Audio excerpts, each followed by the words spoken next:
we have such an incredible God who is so full of grace and so understands our brokenness that oftentimes we talk about here's how you resolve conflict and here's what you do and here's how you serve and here's how you love and here's how you forgive, and people can walk away thinking everything should turn out okay if I follow this path, but it doesn't always. Right. Because we're dealing with sinners as we are sinners.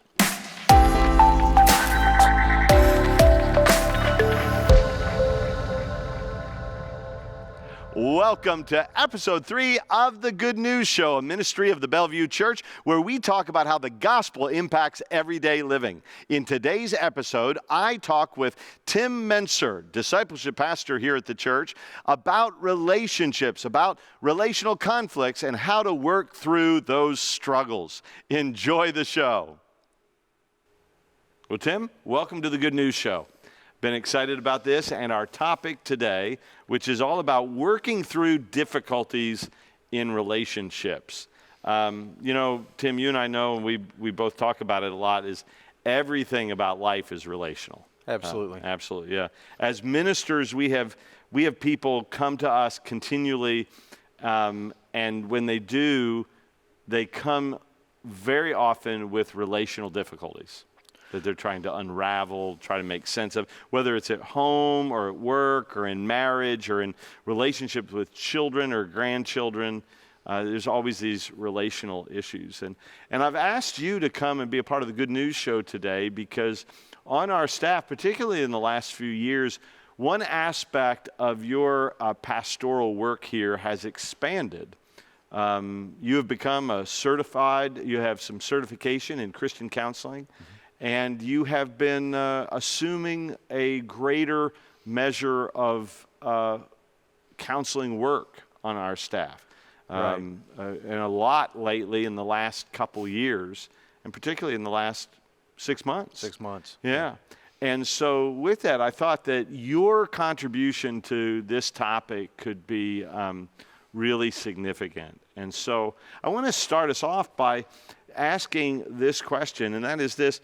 Tim, in your counseling, when someone comes in to talk with you about a relational hurt or difficulty or strain, what is typically going on inside them when they do? Well, the interesting thing, Greg, is people will make appointments and sometimes it presents itself as a relational conflict, relational breakdown. But sometimes people will come and say, I'm struggling with anxiety, I'm struggling with depression, I'm struggling with grief. Yeah. And oftentimes, not always, it's not 100%, but oftentimes what's behind those things are relational issues or breakdowns from way back here that have continued to affect our ability to trust people. Or to build relationships with people in a healthy way. And so, they'll come and say, hey, this is broken. Anxiety often has triggers. That's exactly right. It's something you could kind of go back to and find where hurt happened. Right, and depression through isolation and various things. And again, obviously, I'm not talking about clinical anxiety, clinical depression. Sure. I'm talking about the range of... And what's the difference? I think our audience would appreciate to know the difference between what we would call clinical and anxiety that's circumstantial. Right. There is a clinical anxiety and a clinical depression that has to do with receptors in our brain and making sure that chemicals are balanced right and everything is firing correctly, just to kind of put it that way. And there needs to be a medication to help deal with that. And there's so much stigma around that shouldn't be there. Right. It should not be there. If someone's a diabetic, we don't shame them about taking insulin. We should shame them for not taking their insulin. Exactly. I mean, we want them to be healthy and whole and well and good well-being for a long time. And it's the same people that deal with a clinical, biological depression or anxiety. Right. We want to help them get the medication that they can get. Obviously, I can't Right. prescribe that, but I can we see can signs refer of to that. I people. can see symptoms of that, and I can refer them.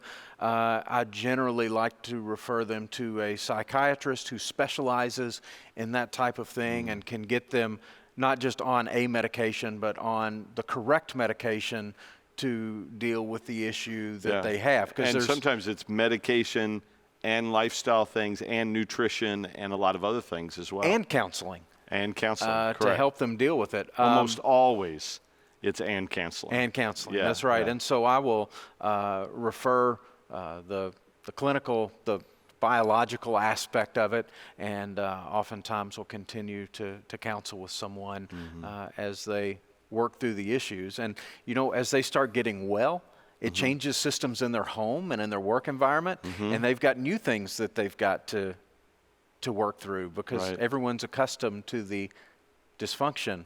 So you've got new problems that come up, and Right. they're good, they're healthy, but you got to work through that as well. So I got you off track a little bit, but when you have someone come in and they're hurting or they're stressed and they come in and there's a relational component, what is going on inside them? You mentioned anxiety and depression. We'll hear the problem, we'll hear what's going on. The interesting thing is I'm only hearing one side of it. And so I will try to remind myself that I'm hearing one side of what's going on, and particularly in the areas of conflict. If you've got a married couple that's in conflict, or two church members that are in conflict, or two neighbors that are in conflict, we always have to remind ourselves that this great biblical truth that all have sinned and fall short of the glory of God, that I'm dealing with a sinner who's dealing with a sinner. Right. And as a sinner, I'm dealing with we're all sinners. And we all bring pollution into the relationships that we have.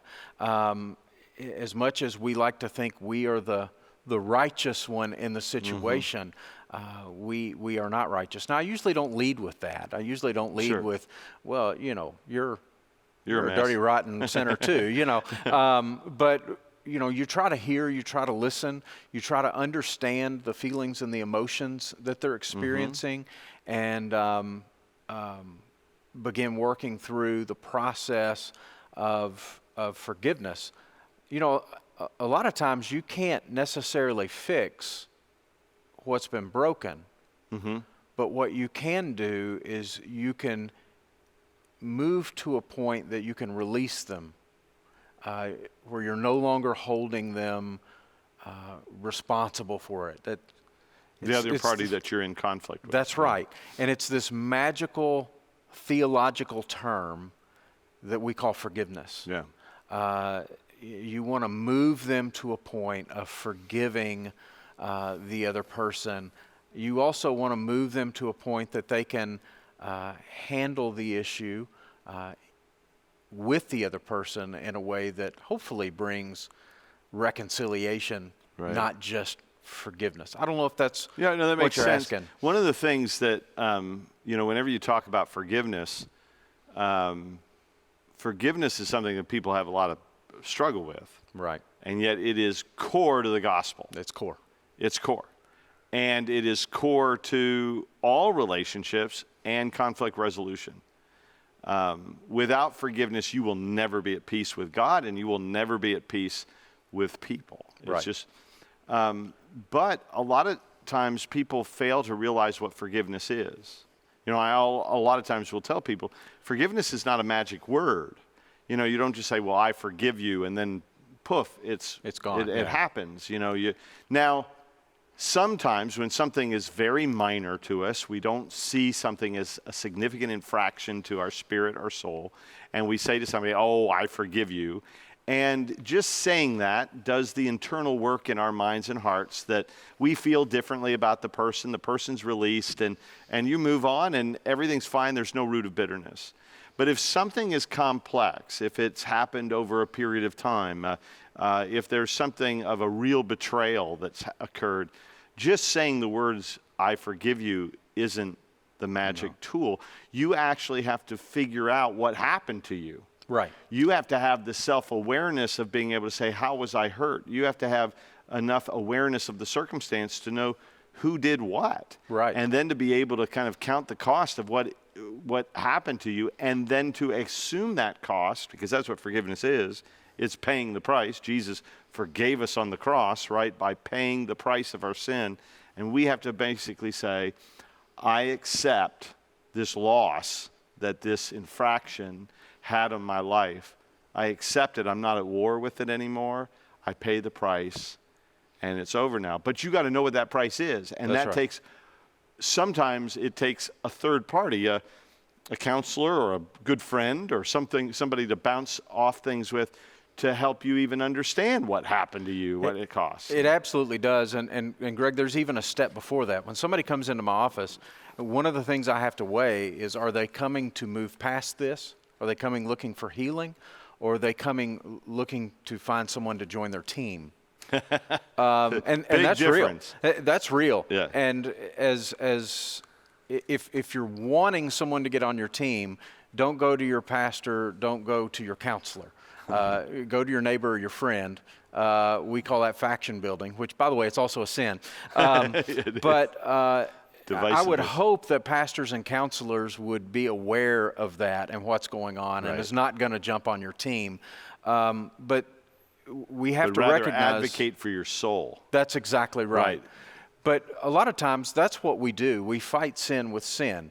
We will walk into a situation and say, hey, here's what happened. And what they really want is to triangle you into the middle of the problem, so you'll go and talk to that other person and make them see this other side, or make them come and make restitution.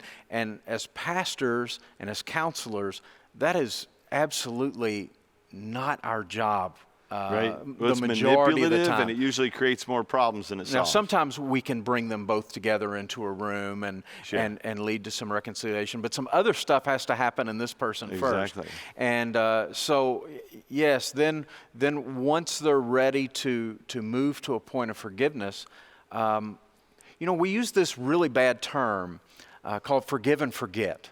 Yeah. And we think that's what God does. God forgives and forgets. Some people think it's in the Bible. That's exactly right. And I say, not. really, where is that in the Bible? and what people will usually push back, if they are somewhat biblically aware, is they will say, well, the Bible says that God forgives our sins and he remembers them no more. Right, right. And I said, yeah, but that doesn't mean that he forgets. That remembers is a judicial term. Yes. And it means that he's not going to hold that against you anymore. He doesn't bring it up and pound you with it anymore. That's exactly right. It's no longer on the books against you. Right. And so it's not that God's like, oh, wait, you did that? Oh my gosh, I had no idea. I forgot. Yeah, no, he knows. He knows. He knows our tendencies. He knows the darknesses of our heart, the dark recesses of our heart. He knows.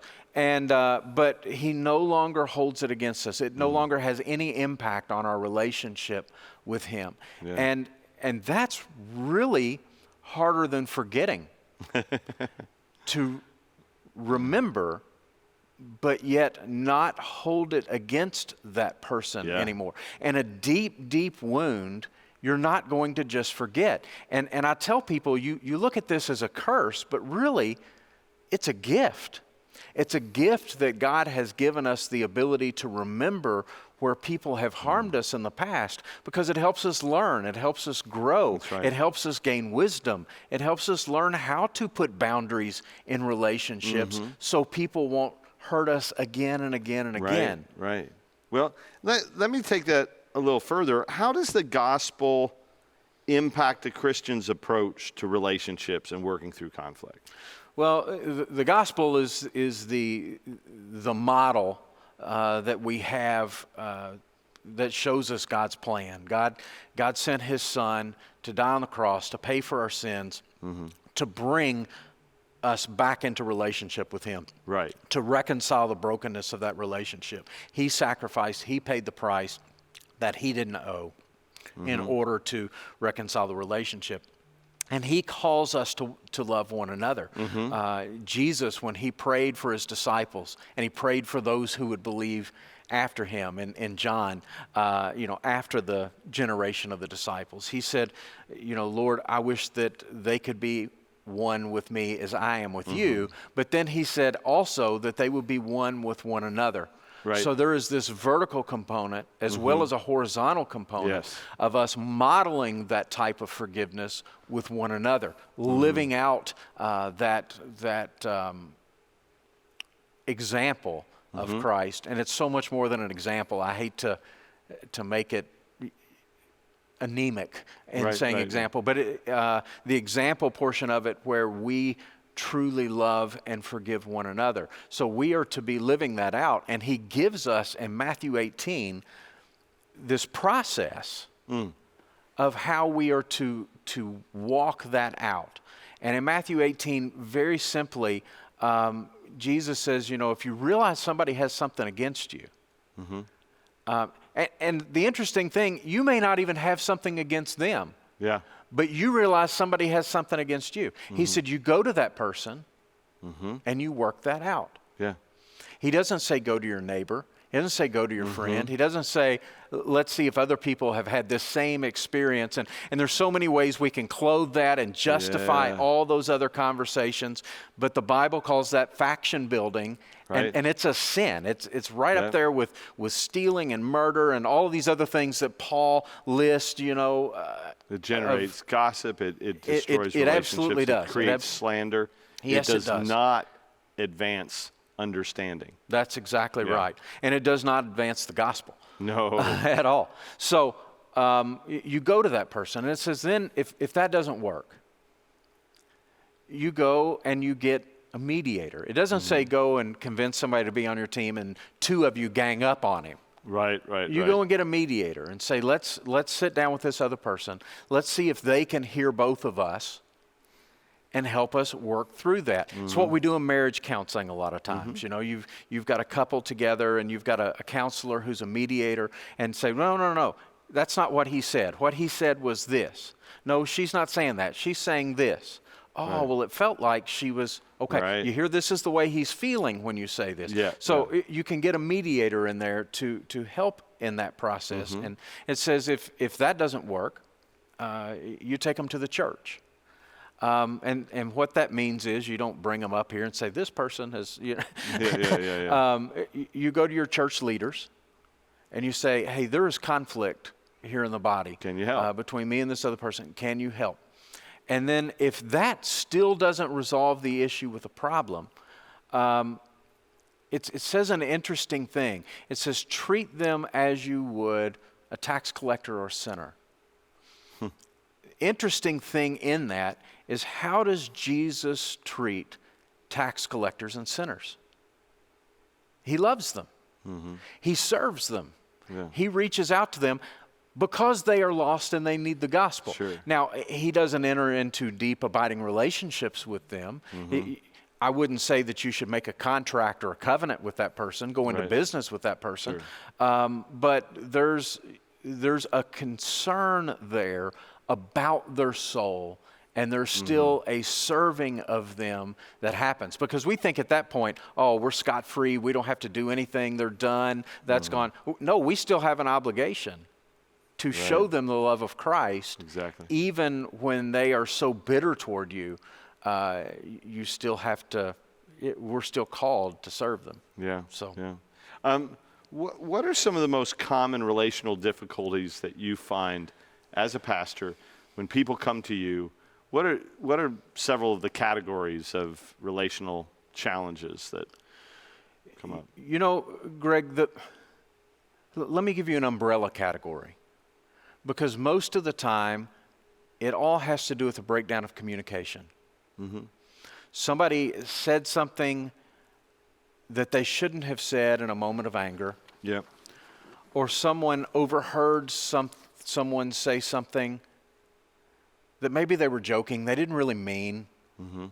Or maybe something was misunderstood that someone says. So those are some of the different categories. And And what we fail to do a lot of times, real simply, we teach in our kindergarten kids to treat others as we want to be treated. And we don't give people the benefit of the doubt. We expect everybody to give us the benefit of the doubt. Right, yeah. But yet we don't give others the benefit of the doubt. We tend to look for the dark first. We tend to look for the broken. We tend to point out what's wrong. We're critical by nature. And so with that, we just automatically think the worst. And it's because of some form of a communication breakdown, a misunderstanding most of the time, that the other person hasn't had a chance to be heard. This person's feelings have been disregarded. They haven't been heard. And so a lot of it can be fixed with some good communication and then some forgiveness. Now, we still may disagree. Sure. We still may have radically different worldviews.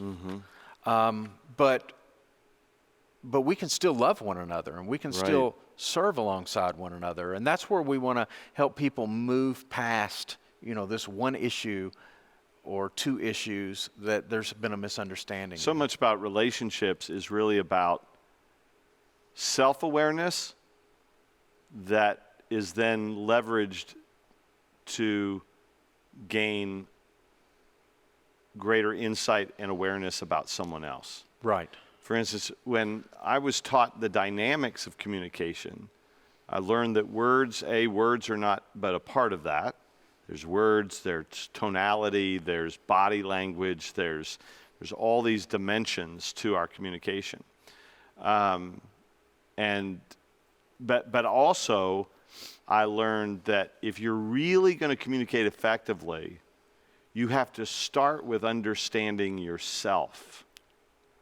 And then you leverage your understanding of yourself to be able to communicate to somebody else what's going on inside you, which can actually shed light on what's going on with them. I was taught this in terms of something called the awareness wheel, a little wheel. It's a diagram that has 4 quadrants on it. And one says, I observe, another is I think, another is I feel, and another is I want.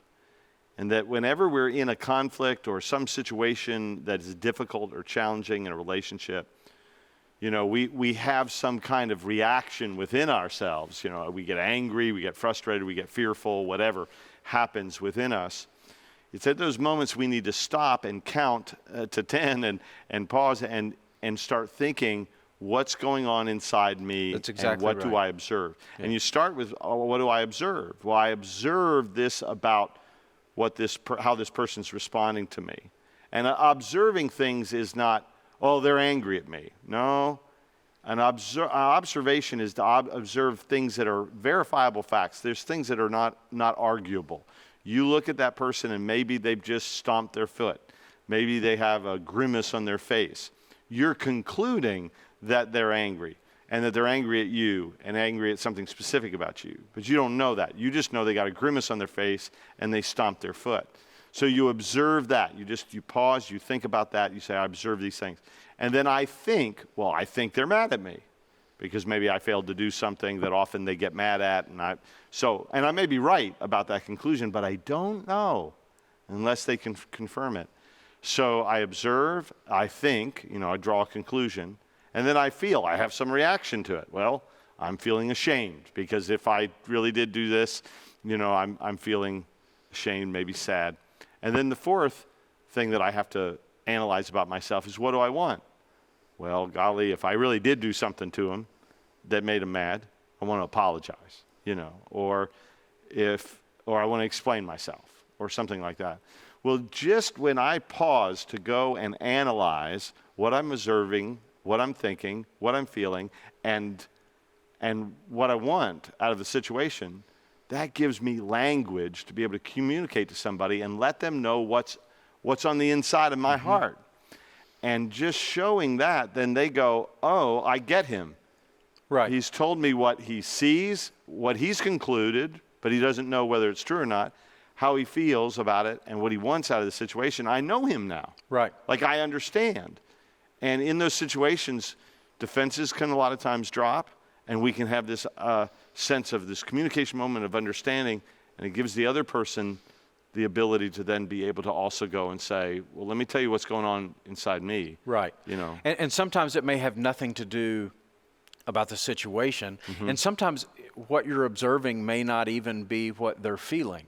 Right. Case in point, sometimes when I'll give you a little window into my soul that you and I have talked about is I can communicate things really passionately.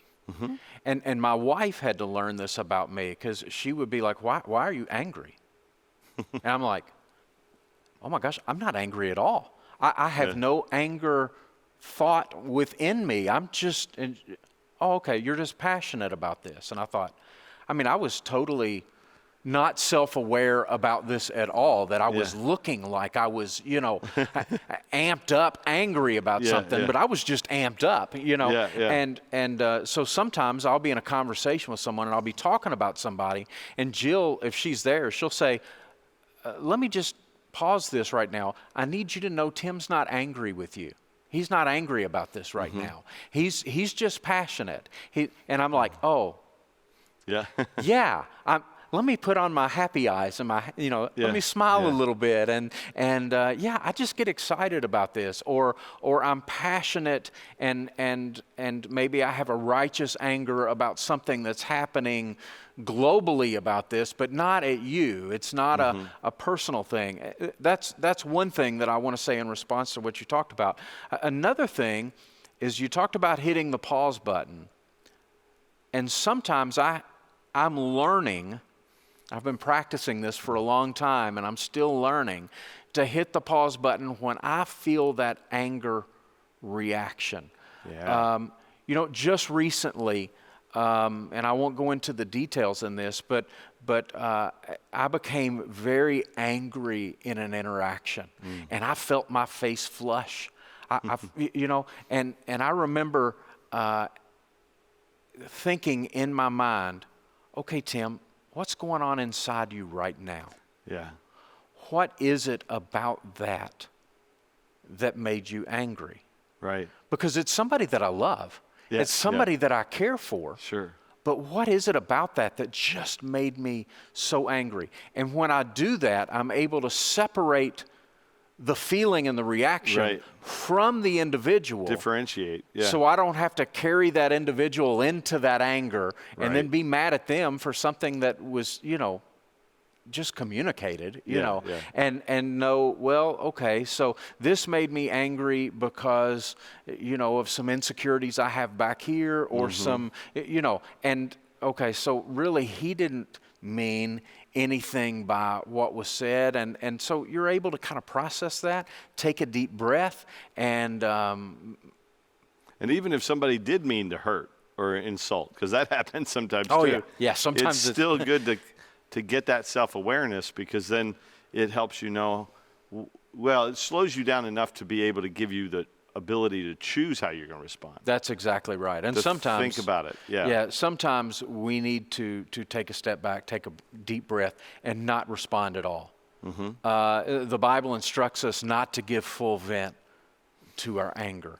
And so sometimes we do need to take that deep breath. And husbands and wives out there, let me just say, if you have a spouse that says, look, time out when you're in the middle of an argument, I need to step away. Right. And if you're one of those that you're not walking away from me, we're going to finish this right, please don't do that. Yeah. Let them step away. Let them take a breath, because they're liable to, in their frustration, say some stuff that they don't even mean, because they haven't had time to process the feelings and the emotions and put words behind what they're feeling. So by all means, allow them to hit pause, take a few steps back, take an hour or so, then come back, sit down, and have the conversation, rather than the argument that could potentially blow up and damage be made that you're going to carry because they say things that they didn't intend. And so now, that does not give the spouse avoidance privileges. of I'm going to walk away, maybe we'll forget this, we can bury it, because it's going to grow Right, right. and create a bigger problem later. So I'm not giving permission for that. Right. But sometimes you do need a time out, a break, catch a breath, and say, here's what I'm trying to say. You know, we've been talking a little bit about just some devices we can use to be able to slow things down and think about what's going on inside of us in the midst of something that could be a conflict brewing. But just in terms of relationships, period, about trying to have good relationships, developing good relationships, what are some positive principles, disciplines to follow that just help relationships grow and work towards healthy ends?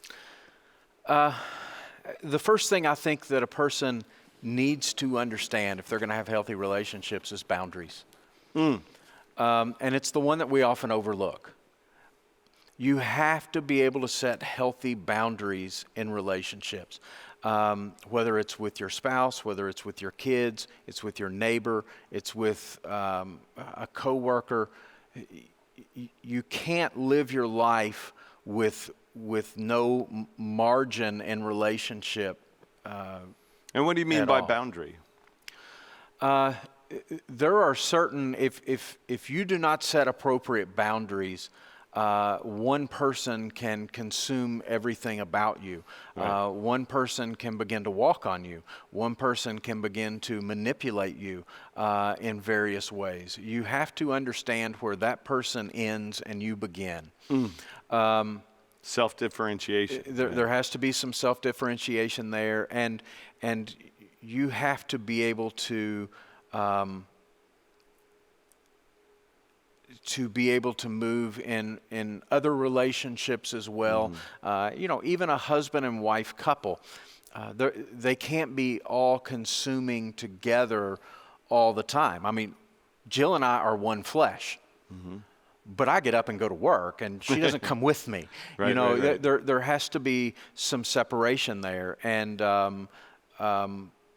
the same with her job and with her work, and even at home, there's times I have to have alone time to collect my thoughts and reflect and pray and grow, and she needs the same thing. She probably needs it more than I do. She's more of an introvert, and I'm more of an extrovert. But you do have to have boundaries in relationships. You have to understand that you're going to think differently about things. You're not going to agree on everything all the time, and that's not a bad thing. How do you establish a boundary?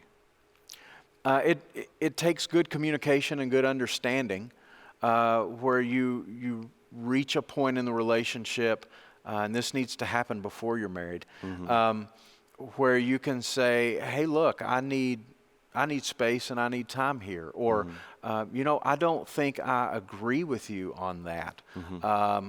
So it takes communication of those things. And it's a risk.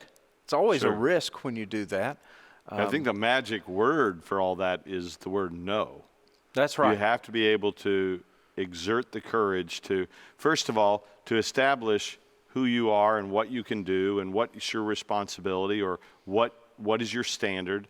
And then when someone asks you to do something that goes and crosses the line of that boundary, is you got to be able to say, no, I'm not going to do that. Okay, let me give an obvious example. Okay. In a dating relationship, young man and a young woman are dating, and one of the two may reach down and hold their hand, and you know, and that's okay. They're comfortable with that. That's an okay expression of where they are in their relationship, and you know, a little bit later may put an arm around that person, and I know everybody's got a different place where the line gets drawn, but you know, that's okay. They're comfortable with that. They may hug each other. They may kiss one another in the relationship, but then there may be a point that one of them wants to cross a line sexually, where the other person needs to have a boundary and say, no, we're not married. That's something that is important to me, that I remain pure until I get married. And so no, I'm going to put a boundary there that I'm not going to allow you to cross. Sure. And that's sort of I think an obvious example. It is. But even once you get married, there are certain things that in a relationship you need to be able to say, this is a boundary. This is something that I will not do, that biblically I'm not required to do, and I'm not going to do that type of thing. And you may have two examples that aren't necessarily moral in nature too, Right, where you might have a mother and a daughter, and the daughter is grown up and married and has a kid, and the mother might say, well, now you need to do this with my grandchild, and you need to do this in how you raise him. You need to feed him this way, or you need to take care of her that way, or I'm going to do this, and I'll be over to pick up the kid. And maybe the daughter is like, no, that doesn't fit into my plans. This Right. is not. No. So no, we're not going to do that, and no, I'm going to raise my child this way, but you have to know what that boundary is for you, and then be able to say, no, we're not going to do it that way, and be able to set that boundaries. What's amazing, and you and I actually talked about this in a circumstance yesterday. We talked about somebody else that we both know, and how we both at different times had to establish a boundary and say, no, I'm not going to do it that way. I'm going to do it this way, when they were making a strong, pressured suggestion. And we found that person who's very strongly opinionated and everything else, when they exerted that and we put up the boundary kindly, politely, and said, no, it's amazing how that person respected that boundary. Right. And people want boundaries. They know where they ought to be. And not everybody will respect them, but we need to learn how to. So boundaries. Right. And Anything else? parents set boundaries with their kids. You're talking about that adult child. You might have that adult child that says, hey, I need you to keep the kid every weekend and because I've got to do this, and it's okay to say no. No, we got something you need else to get a sitter. Yeah. We'll keep your child in these circumstances, and we love having our grandchild over, but we're going to set this boundary. And Right. So in relationships and keeping things healthy, I think boundaries are important. Helps protect you from potential resentments too. Because Right. so much resentment has to do with the fact that we allowed someone to take advantage of us.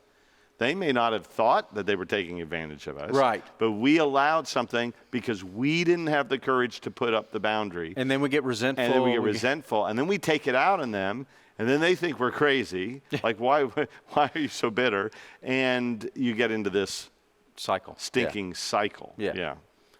Yeah. What was the question? Well, just principles. I think you've answered it. I mean, boundaries is such a key part. There's a great book on boundaries by Henry Cloud and John tremendous. Thompson.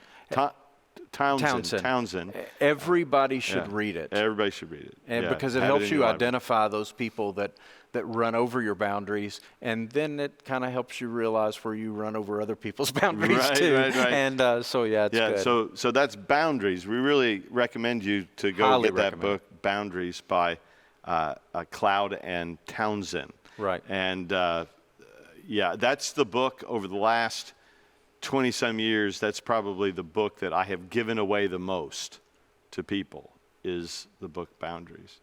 Well, this has been good, Tim, to be able to talk about relationships and the importance of them, the importance of self-awareness.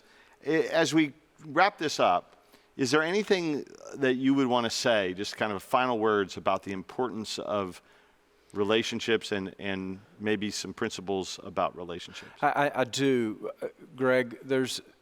We have such an incredible God who is so full of grace and so understands our brokenness that oftentimes we talk about, here's how you resolve conflict, and here's what you do, and here's how you serve, and here's how you love, and here's how you forgive, and people can walk away thinking everything should turn out okay if I follow this path, but it doesn't always. Right.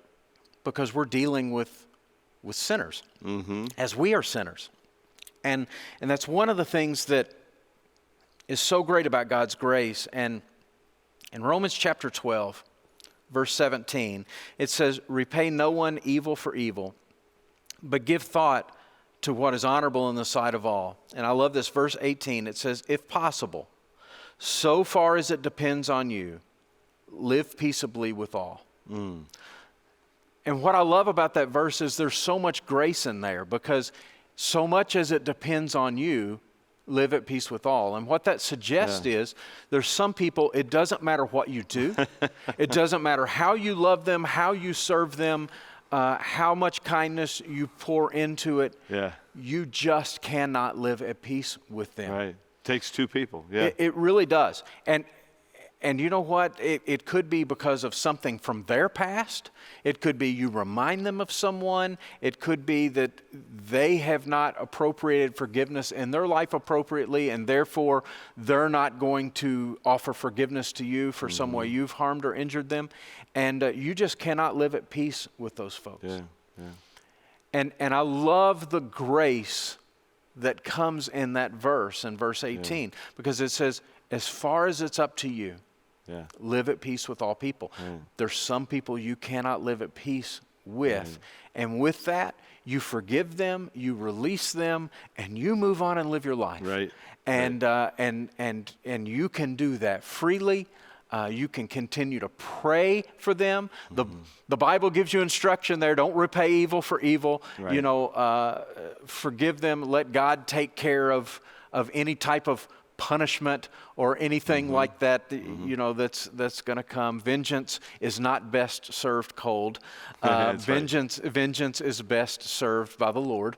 Yep, so you leave that alone and just allow God to take care of it, praying for them that it will be taken care of with grace and mercy, that they will come to understand the forgiveness that comes from the Father, and maybe someday it can be reconciled. So I think that's the biggest thing that I want people to hear from this is, yes, there's a process, and yes, we're supposed to forgive, but there are times that no matter what we do, it's just not going to work out, and there's grace in that too. Yeah, and that's a good word, because some people could watch this show and go, oh, I got to make this work, I got to make that work, and I'm responsible for the relationship. You're responsible for what you can be responsible for, but you can't carry the weight of it all. Yes. And you're not expected to by the Lord. That's right. That's right. And all of it is our response to the gospel. That's right. I have been forgiven, therefore I forgive. And when we live that way, if we could all live that way, imagine our marriages, imagine our churches. Shaped by the kingdom of God. It would just be such a beautiful thing if we could just live like that. Well, that's a great place to stop. Tim, I'm blessed by our conversation, blessed by your giftedness in terms of counsel and pastoral counsel and understanding of relationships and the ministry you provide here at Bellevue. God bless you, and thanks for being with me today. Thanks for the opportunity.